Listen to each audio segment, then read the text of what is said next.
इस कहानी को समझने के लिए बहू का घर पार्ट 1 जरूर पढ़ें। आइए कहानी में आगे बढ़ते हैं। मैंने समझदारी से काम लेते हुए, चेहरे पर निराशा का भाव ना लाते हुए बड़ी सहजता से कहा, अरे नहीं मम्मी, अभी 2-3 महीने पहले ही तो सब कुछ लेकर विदा हुई हूँ, आप फिर शुरू हो गई। मम्मी ने चुपचाप पापा को मिले उपहारों में से कुछ उपहार छांट कर एक और रख दिए और बोली, तूने तो कह दिया कुछ नहीं चाहिए, पर हमें तो अपने मान सम्मान का ध्यान रखना है। तेरे ससुराल वाले कहेंगे बेटी को खाली हाथ भेज दिया। मैंने चुप रहने में ही भलाई समझी। मैं चुपचाप सामान देखने लगी। कुछ सामान घर गृहस्थी के उपयोग का था, कुछ कपड़े थे। मैंने सारा सामान समेटा और अपने अटैची में रखने जाने लगी। आंखों से अविरल आंसू बह रहे थे। शुक्र है कमरे में कोई नहीं था। अटैची खोली तो बड़े चाव से साथ लाए कपड़े मुंह चिढ़ाने लगे, मानो पूछ रहे हों कितने अवसर मिले हमें पहनने के। मन की वेदना कम करने के लिए अपनी सबसे प्रिय सखी सिम्मी को फ़ोन किया, पर वह भी शहर से बाहर गई हुई थी। समय काटे नहीं कट रहा था। जिस मायके आने के लिए इतनी ज़्यादा उतावली हो रही थी, वहाँ अब एक एक पल गुजारना कठिन हो रहा था। समय जैसे रुक गया था। कुछ देर पापा के पास बैठकर उनसे उनके आगे के प्लान पूछने लगी। वे भी निराश से ही थे। इतनी महंगाई में केवल पेंशन से गुजारा होना कठिन था। पापा भी हमेशा से स्वाभिमानी, गंभीर और मितभाषी रहे हैं। चाहते तो किसी अकाउंट विभाग में नौकरी कर सकते हैं, पर बेचारे कहने लगे, कोमल, मैं जानता हूँ कि पेंशन के पैसे रोज़मर्रा के खर्चों के लिए कम पड़ेंगे, पर क्या करूँ, सिफारिश का ज़माना है। इस उम्र में नौकरी के लिए किसके आगे हाथ जोड़ूं? यह सुन मन बहुत दुखी हो गया। मैं रोज़ से बोली, आप लोगों ने मेरी शादी की बहुत जल्दी मचाई, वरना उस समय मुझे अपने ही कॉलेज में लेक्चरशिप की जॉब मिल रही थी। मैंने आप लोगों से शादी ना करने की कितनी जिद की थी, पर आप दोनों माने ही नहीं। पापा बोले, बेटा, कब तक तेरी शादी ना करता बता, एक दिन तो तुझे जाना ही था। पराया धन कोई कब तक अपने घर में रख सकता है। पापा की बात सुनकर मन फिर से खिन्न हो गया। यहाँ पर भी पराई और ससुराल में भी पराई। मन हाहाकार कर उठा। तो फिर मेरा कौन सा घर है? मैं हूँ किसकी? आंखें फिर बरसने लगी थी। बड़ी कठिनाई से स्वयं को संभाल कर मम्मी के साथ किचन में हाथ बटाने लगी। मम्मी कहने लगी, आराम से बैठ, मैं सब कर लूँगी। अब तो अकेले ही सब करने की आदत पड़ गई है। रीता तो किचन में झांकती भी नहीं, बस कॉलेज पढ़ाई और कुछ नहीं। मन तो हुआ कि रीता की बात बताकर मम्मी को सजग कर दूं, पर घर का माहौल और ख़राब ना हो जाए ये सोचकर चुप रही। अगले दिन सवेरे जल्दी उठकर नहा धोकर तैयार हो गई। मन उचाट सा हो गया था। दिल कर रहा था जल्दी से निकल जाऊं, कम से कम घर का माहौल तो सामान्य हो जाए। जल्दी जल्दी नाश्ता किया।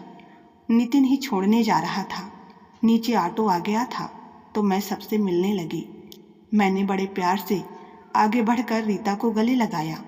वो अनमनी सी मेरे जाने के इंतजार में खड़ी थी।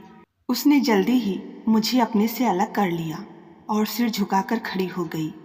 एक बार फिर मैं मम्मी पापा के गले लगकर रो पड़ी। उन्होंने मेरे सिर पर हाथ फेर कर चुप कराया। मैं भावों का और अधिक प्रदर्शन न करते हुए सीढ़ियाँ उतर गई। नितिन ने ऑटो में सामान रख दिया। पापा तो नीचे ही आ गए थे, परंतु मम्मी और रीता ऊपर बालकनी में ही खड़ी थी। मैंने ऑटो में बैठकर हाथ हिलाया। ऊपर से भी हाथ हिलते नजर आए। देखते देखते सब आंखों से ओझल हो गए। इस प्रकार मायके से मेरी दूसरी बार विदाई हुई। बस स्टैंड पर बस खड़ी थी।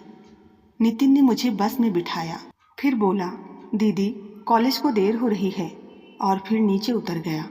उतर कर नितिन ने एक बार बस की खिड़की की ओर पलट कर देखा। मैं उसी की ओर देख रही थी। बाय कहकर वो तेजी से चलता हुआ भीड़ में गुम हो गया।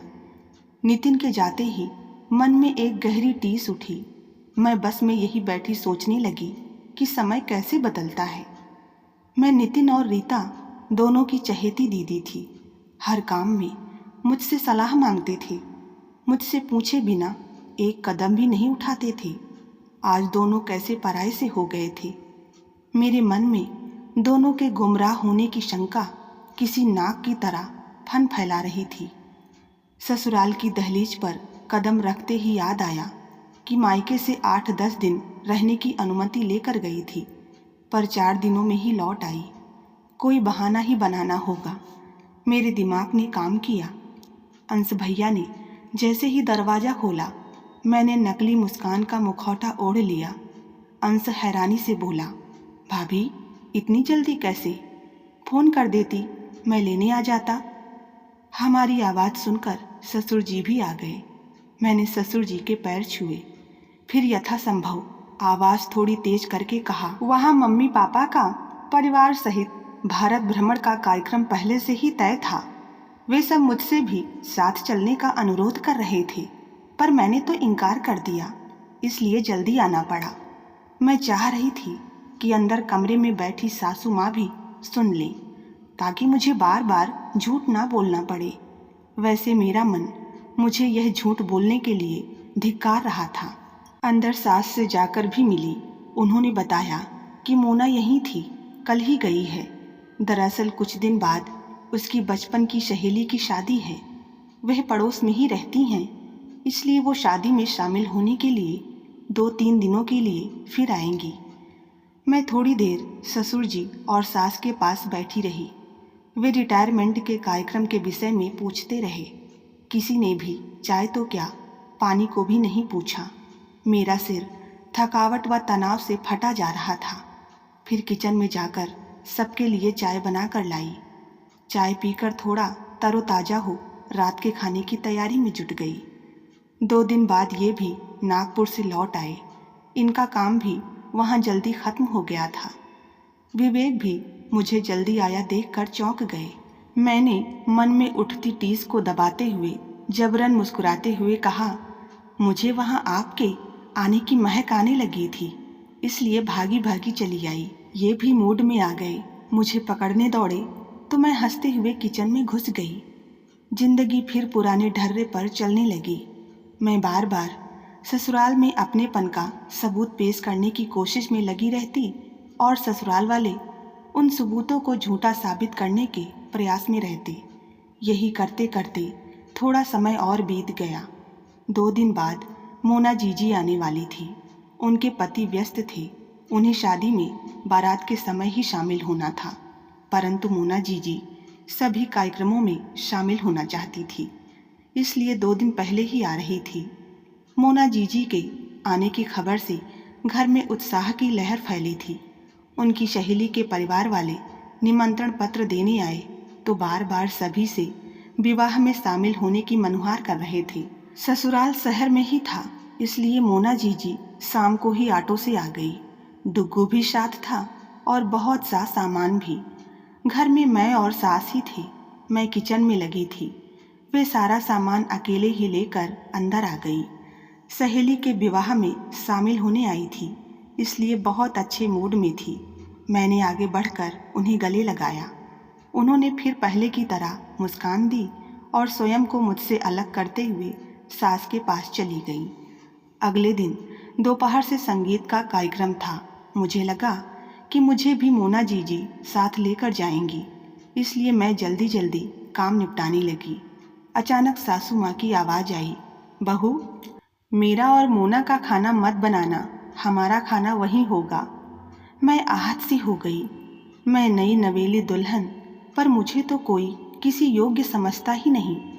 मन मार कर काम में लग गई। तभी अचानक मोना जीजी की जोर जोर से रोने की आवाज़ें आने लगी। मैं डर गई कि क्या हुआ, कहीं डुग्गू को चोट तो नहीं लग गई। मैं आटे से सने हाथों को जल्दी से धोकर अंदर कमरे की ओर दौड़ी। अंदर जाकर देखा, मोना जीजी अपना सामान बिखराए रो रही थी। सासू माँ बैग खोलकर कुछ ढूंढ रही थी। पूछने पर मालूम चला कि मोना दीदी का एक बैग शायद जल्दबाजी में ऑटो रिक्शा में ही छूट गया। उसमें उनके जेवर भी थे। यह सुनकर मुझे बहुत बुरा लगा।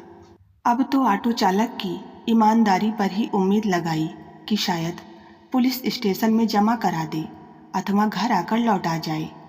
मोना को ना तो ऑटो का नंबर याद था और ना ही चालक का चेहरा। इससे परेशानी और बढ़ गई। घर में गहरा तनाव छा गया था। ससुर जी ने इन्हें भी ऑफिस से बुलवा लिया था। दोनों पुलिस स्टेशन रिपोर्ट लिखवाने गए, पर वहां जाकर भी कोई ऐसी तसल्ली नहीं मिली जिससे तनाव कम हो जाता। बेटी का मायके आकर जेवर खो देना मायके वालों के लिए बहुत बदनामी का कारण था। विवेक और अंश दोनों मिलकर जीजी को दिलासा दे रहे थे। मोना जीजी एक ही प्रलाप किए जा रही थी कि ससुराल जाकर क्या मुंह दिखाएंगी। सास ऑटो वाले को कोस रही थी। मैं और ससुर जी दोनों बेबस से खड़े थे। उस दिन किसी ने खाना नहीं खाया। मैंने बड़ी कठिनाई से दुग्गू को दूध व बिस्कुट खिलाए। अगले दिन शाम तक ना पुलिस स्टेशन से कोई खबर आई और ना ही ऑटो चालक का ही कुछ अता पता मिला। सभी निराश हो चले थे। मुझे मोना जीजी की दशा देखकर बहुत दुख हो रहा था। कितने उत्साह से विवाह में शामिल होने आई थी और किस परेशानी में घिर गई। अगर कभी मायके जाकर मेरे साथ ये घटना हो जाती तो, ये सोचकर मैं मन ही मन कांप गई। सच, बेटियों को क्या क्या संभालना पड़ता है। मेरे मन में विचारों की उधेड़ बुन चल रही थी कि अचानक दिमाग में बिजली कौंधी। मैं दृढ़ कदमों से अपने कमरे में गई और अपनी अलमारी से सारे जेवर निकाल लाई। जेवरों का डिब्बा मैंने जीजी को देते हुए कहा, लो जीजी, ये जेवर आज से आपके हुए, मेरे तो फिर बन जाएंगे। अभी आपका जेवरों के कारण कोई अपमान नहीं होना चाहिए। सभी हैरानी से मेरा मुंह देखने लगे, मानो उन्हें विश्वास ही नहीं हो रहा हो। कुछ ही क्षणों बाद घर के सभी सदस्य गहने लेने से इनकार करने लगे तो मैंने सधे स्वर में कहा, मैं जेवर मोना जीजी को देकर कोई एहसान नहीं कर रही हूँ। आप सब मेरा परिवार हैं। आपके मान अपमान में मैं भी बराबर की हिस्सेदार हूँ। आजकल आए दिन लूटपाट की खबरें आती रहती हैं। गहने तो अधिकतर लॉकरों की ही शोभा बढ़ाते हैं। ये कह मैं किचन की ओर चल दी। तभी जीजी ने लपक कर मेरा हाथ पकड़ लिया और कहने लगी, नहीं नहीं भाभी, मैं अपनी लापरवाही की सज़ा आपको नहीं दे सकती। और फिर से जेवर वापस करने लगी। इस बार मैंने उन्हें डुग्गू का वास्ता देकर जेवर लेने को कहा। कोई चारा न देखकर उन्होंने जेवर ले लिया। विवेक और अंश भैया मुझे प्रशंसा भरी नज़रों से देख रहे थे। ससुर जी ने मेरी पीठ थपथपाते हुए कहा, बहू, इस समय जो तुमने हमारे लिए किया उसे हम जीवन भर नहीं भुला पाएंगे। हर समय पराये घर की और पराया खून की रट लगाने वाली सासू माँ लज्जित सी सिर झुकाए बैठी थी। जेवरों का यूं खो जाना कोई मामूली चोट ना थी। फिर भी फिलहाल उस पर मरहम लगा दिया। सभी बेमन से थोड़ा बहुत खाकर सो गए। मोना जीजी जैसे तैसे सहेली की शादी निपटाकर चली गई। ससुराल में जाकर बताया कि भाभी के जेवर नए डिजाइन के थे, इसलिए उनसे बदल लिए। उनकी ससुराल वाले खुले विचारों के लोग थे, अतः उन्होंने कोई पूछताछ नहीं की। इस घटना के बाद से सबका मेरे प्रति व्यवहार बदल गया। विवेक बाहर घुमाने भी ले जाने लगे। खाना बन जाने पर अंश भैया और विवेक जी डाइनिंग टेबल पर प्लेटें डोंगे रखवाने में मेरी मदद करते। खाने के समय सब मेरा इंतजार करते। एक दिन तो सास ने यहाँ तक कह दिया, बहू, रोटियाँ बनाकर कैसरोल में रख लिया करो, सबके साथ ही खाना खाया करो। मैं मन ही मन इस बदलाव से खुश थी, पर मन में रीता और नितिन की चिंता किसी फांस की तरह चुभती रहती। मैं ऊपर से सामान्य दिखने का प्रयत्न करती रहती। मुझे मायके से लौटे लगभग 2 महीने होने को आए थे। पापा का 2-3 बार कुशल मंगल पूछने के लिए फ़ोन आ चुका था। मम्मी से भी बात हो गई थी। रीता और नितिन से एक बार भी बात नहीं हो पाई। उनके बारे में जब भी पूछा, पापा ने घर पर नहीं हैं कहकर बहाना बना दिया। हो सकता है वे दोनों बात करना ना चाहते हों। कल रात जब खाना बना रही थी तो पापा का फ़ोन आया। घबराए हुए थे।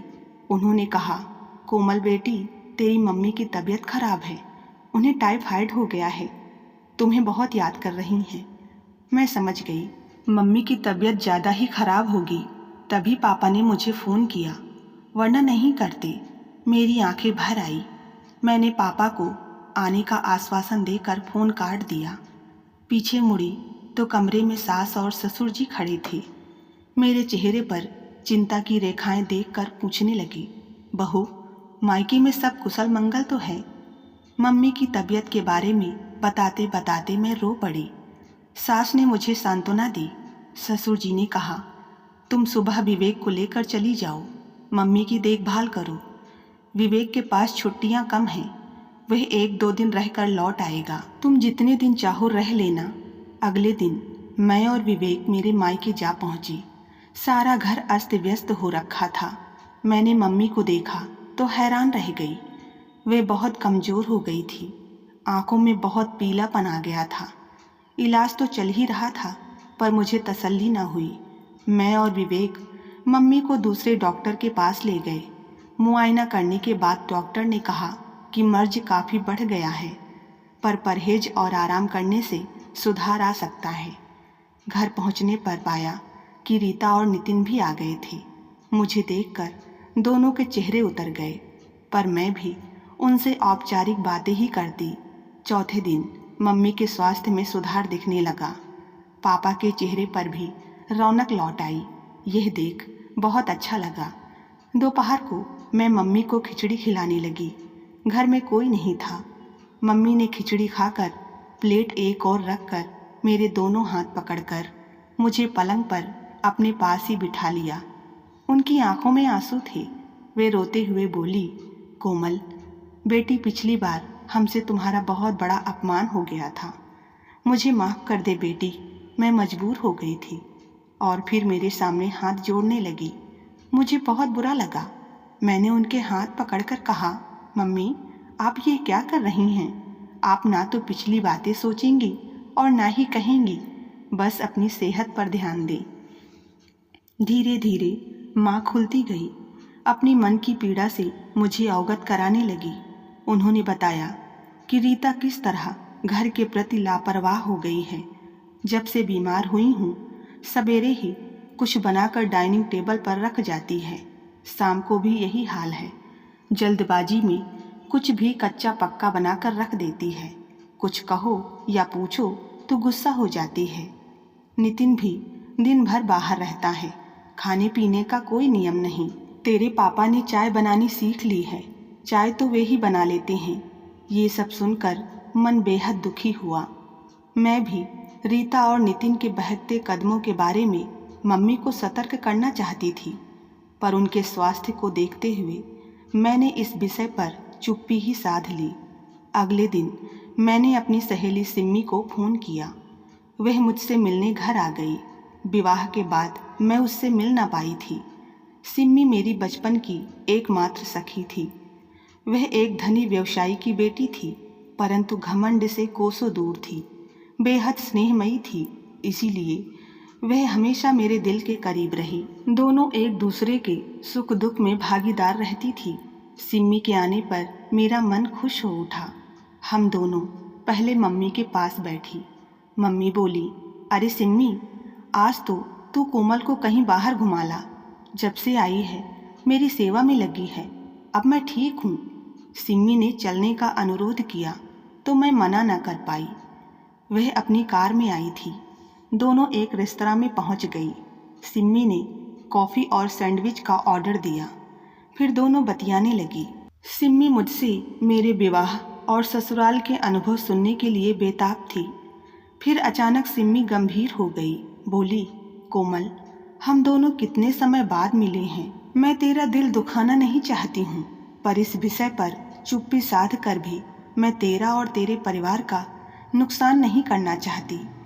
मैंने उसे सब कुछ खुलकर बताने को कहा तो सिम्मी ने कहा, कोमल, तू तो जानती है कि मेरा छोटा भाई मुकुल और नितिन कॉलेज में एक साथ ही हैं। मुकुल ने मुझे बताया कि नितिन 3-4 महीनों से कॉलेज में बहुत कम दिखाई देता है। वह कुछ दादा टाइप लड़कों के साथ घूमता है। प्रोफेसर उसे कई बार चेतावनी दे चुके हैं। मुझे लगता है उसे अभी ना रोका गया तो वह गलत रास्ते पर आगे बढ़ जाएगा, फिर वहाँ से लौटना कठिन हो जाएगा। मैंने सिम्मी को शुक्रिया कहा और बोली, तूने सही समय पर मुझे सचेत कर दिया। नितिन से आज ही बात करती हूँ। बात निकली तो मैंने रीता के बारे में भी सिम्मी को सब बता दिया। मेरी बात सुनकर सिम्मी कहने लगी, वैसे तो इस उम्र में लड़कियों और लड़कों में आकर्षण आम बात है, पर परेशानी तब होती है जब लड़के मासूम लड़कियों को बहला फुसलाकर उनसे संबंध बनाकर उनके आपत्तिजनक वीडियो बनाकर ब्लैकमेल करने लगते हैं। मैंने कहा, बस सिम्मी, मुझे यही चिंता खा रही है। रीता सुनने को तैयार ही नहीं है, मैं क्या करूं? अभी हम बातें ही कर रही थी कि एकाएक मेरी नज़र सामने की टेबल पर पड़ी। वहाँ एक नवयुवक और एक नवयुवती हाथों में हाथ डाले जूस पी रहे थे। वे धीरे धीरे बातें कर रहे थे। मुझे लगा कि इस लड़के को कहीं देखा है। दिमाग पर जोर डाला और ध्यान से देखा तो याद आ गया, अरे ये तो वही लड़का है जिसके साथ रीता बाइक पर घूमती है। बस अब मेरा दिमाग तेजी से काम करने लगा।